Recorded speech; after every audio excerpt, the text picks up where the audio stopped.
1940 में जब हिटलर बम वर्षक लंदन पर बम गिरा, ब्रिटिश सरकार ने अपने सबसे बड़े दुश्मन सुभाष चंद्र बोस को कलकत्ता की प्रेसिडेंसी जेल में कैद कर रखा।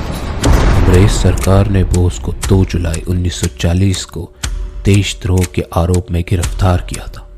29 नवंबर 1940 सुभाष चंद्र बोस ने जेल में अपनी गिरफ्तारी के विरोध में भूख हड़ताल शुरू कर दी थी। एक सप्ताह बाद 5 दिसंबर को गवर्नर जॉन हार्वर्ड ने एक एम्बुलेंस में बोस को उनके घर भिजवा दिया ताकि अंग्रेज सरकार पर यह आरोप न लगे कि उनकी जेल में बोस की मौत हुई है।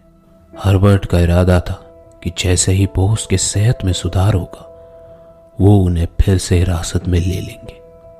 बंगाल की सरकार ने न सिर्फ उनके 38/2 एल्गन रोड के घर के बाहर सादे कपड़ों में पुलिस का कठोर पहरा बिठा दिया था, बल्कि ये पता करने के लिए भी अपने कुछ जासूस छोड़ रखे थे कि घर के अंदर क्या हो रहा है। उनमें से ही एक जासूस एजेंट 207 ने सरकार को खबर दी थी कि सुभाष बोस ने ही जेल से घर वापस लौटने के बाद चाय का दलिया और सब्जियों का सूप पिया था। उस दिन से ही उनसे मिलने वाले हर शख्स की गतिविधियों पर नजर रखी जा रही थी और बोस के द्वारा भेजे हर खत को डाकघर में ही खोलकर पढ़ा जाने लगा था। 5 दिसंबर की दोपहर को सुभाष ने अपने 20 वर्षीय भतीजे शिशिर के हाथ को कुछ ज्यादा देर तक अपने हाथ में लिया। उस समय सुभाष की दाढ़ी बढ़ी हुई थी और वो अपने तकिए पर अधलेटे से थे। सुभाष चंद्र बोस के पुत्र और शिशिर बोस के बेटे सौगात बोस ने बताया, सुभाष ने मेरे पिता के हाथ में अपने हाथ लेते हुए उनसे पूछा था, अमार एकटा काज कौरते पारबे, यानी क्या तुम मेरा एक काम करोगे? बिना ये जाने हुए कि काम क्या है, शिशिर ने हामी भर दी थी। बाद में पता चला कि वो भारत से गुप्त रूप से निकलने में शिशिर की मदद लेना चाहते थे। योजना बनी कि शिशिर अपने चाचा को देर रात अपनी कार में बैठाकर कलकत्ता से दूर एक रेलवे स्टेशन तक ले जाएंगे। सुभाष और शिशिर ने तय किया कि वो घर के मुख्य द्वार से ही बाहर निकलेंगे। उनके पास 2 विकल्प थे, या तो वो अपनी जर्मन कार इस्तेमाल करें या फिर अमेरिकी स्टूडबेकर प्रेसिडेंट का। अमेरिकी कार बड़ी ज़रूरी थी, लेकिन उसे आसानी से पहचाना जा सकता था, इसलिए इस यात्रा के लिए जर्मनी की कार ही चुनी गई। रात 1:35 के आसपास सुभाष बोस ने मोहम्मद जियाउद्दीन का भेष धारण किया। उन्होंने सोने के रिम का अपना चश्मा पहना, जिसको उन्होंने 1 दशक पहले पहनना बंद कर दिया था। शिशिर की लाई गई काबुली चप्पल उन्हें रास नहीं आई, इसलिए उन्होंने लंबी यात्रा के लिए फीतेदार चमड़े के जूते पहने। सुभाष कार की पिछली सीट पर जाकर बैठ गए। शिशिर ने कार PLA 7169 का इंजन स्टार्ट किया और उसे घर के बाहर ले आए।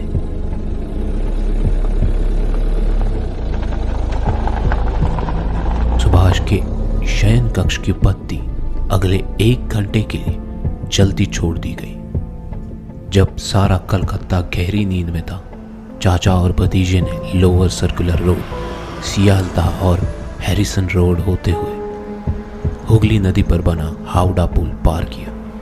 दोनों चंद्रनगर से गुजरे और भोर होते होते आसनसोल के बाहरी इलाके में पहुंच गए। सुबह करीब 8:30 बजे शिशिर ने धनबाद के बरारी में अपने भाई अशोक के घर से कुछ 100 मीटर दूर सुभाष को कार से उतारा।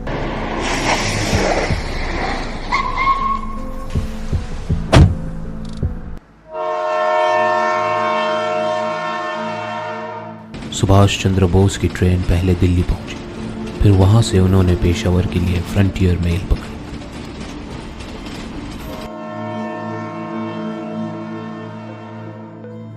उन्नीस जनवरी की देर शाम जब फ्रंटियर मेल पेशावर के कैंटोनमेंट स्टेशन में घुसी तो मियां अकबर शाह बाहर निकलने वाले गेट के पास खड़े थे। उन्होंने एक अच्छे व्यक्तित्व वाले मुस्लिम शख्स को गेट से बाहर निकलते देखा। वो समझ गए कि वो और कोई नहीं, दूसरे भेष में सुभाष चंद्र बोस है। अकबर शाह उनके पास गए और उनसे एक इंतजार कर रहे तांगे में बैठने के लिए कहा। उन्होंने तांगे वाले को निर्देश दिया कि वो इन साहब को डीन होटल ले जाए। फिर वो एक दूसरे टांगे में बैठे और सुभाष के तांगे के पीछे चलने लगे।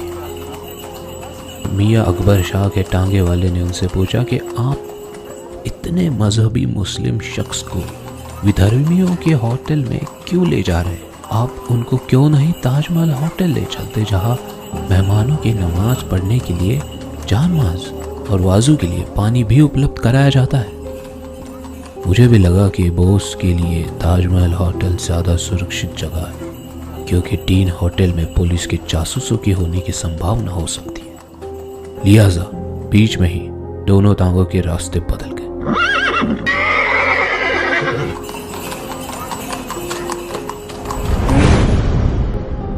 ताजमहल होटल के मैनेजर मोहम्मद जियाउद्दीन से इतना प्रभावित हुए कि उसने उसके लिए फायर प्लेस वाला एक सुंदर कमरा खुलवाया। अगले दिन सुभाष चंद्र बोस को अपने एक साथी आबद खां के घर पर शिफ्ट कर दिया। वहां पर अगले कुछ दिन सुभाष बोस ने जियाउद्दीन का वेश त्याग कर एक बहरे पठान का वेश धारण किया। ये इसलिए भी जरूरी था क्योंकि सुभाष स्थानीय पश्तो भाषा बोलना नहीं जानते थे। सुभाष के पेशावर पहुंचने से पहले ही अकबर ने तय कर लिया था कि फॉरवर्ड ब्लॉक के 2 लोग मोहम्मद शाह और भगत राम तलवार बोस को भारत की सीमा पार कराएंगे। तय हुआ था कि वो अपने गूंगे बहरे रिश्तेदार जियाउद्दीन को अड्डा शरीफ के मज़ार ले आएंगे, जहां उनके फिर से बोलने और सुनने की दुआ मांगी जाएगी। 26 जनवरी 1941 की सुबह मोहम्मद जियाउद्दीन और रहमत खां एक कार में रवाना हुए। दोपहर तक उन्होंने तब के ब्रिटिश साम्राज्य की सीमा पार कर ली थी। वहां उन्होंने कार छोड़ उत्तर पश्चिमी सीमांत के ऊबड़ खाबड़ काबिलिये इलाके में पैदल बढ़ना शुरू किया। 27-28 जनवरी की आधी रात को वो अफगानिस्तान के एक गांव में पहुंचे। इन लोगों ने चाय के डिब्बे से भरे एक ट्रक में लिफ्ट ली और 28 जनवरी की रात जलालाबाद पहुंच गए। अगले दिन उन्होंने जलालाबाद के पास अड्डा शरीफ मज़ार पर जियारत की। 30 जनवरी को उन्होंने तांगे से काबुल की तरफ बढ़ना शुरू किया।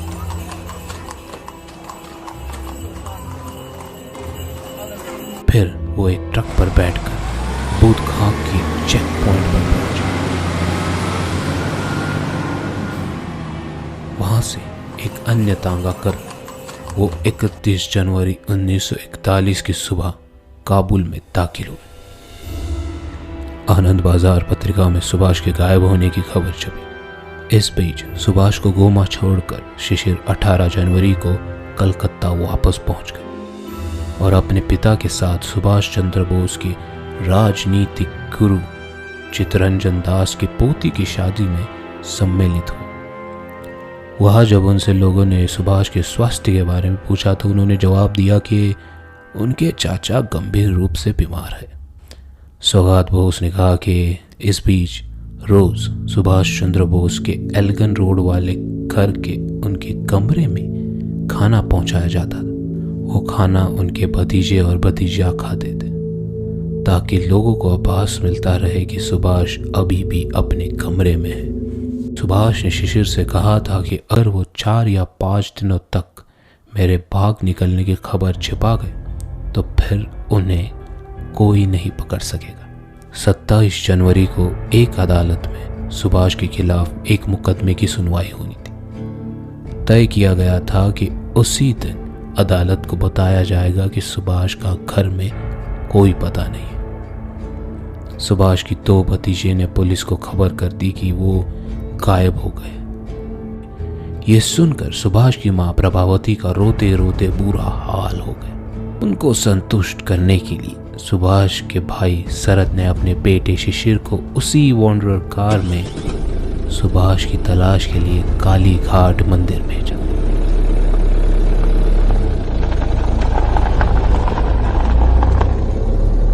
सत्ताईस जनवरी को सुभाष के गायब होने की खबर सबसे पहले आनंद बाजार की पत्रिका और हिंदुस्तान हेरल्ड में छपी। इसके बाद उसे रॉयटर्स ने उठाया, जहां से ये खबर पूरी दुनिया में फैल गई। ब्रिटिश खुफिया अधिकारी न सिर्फ आश्चर्यचकित रहे बल्कि शर्मिंदा भी हुए।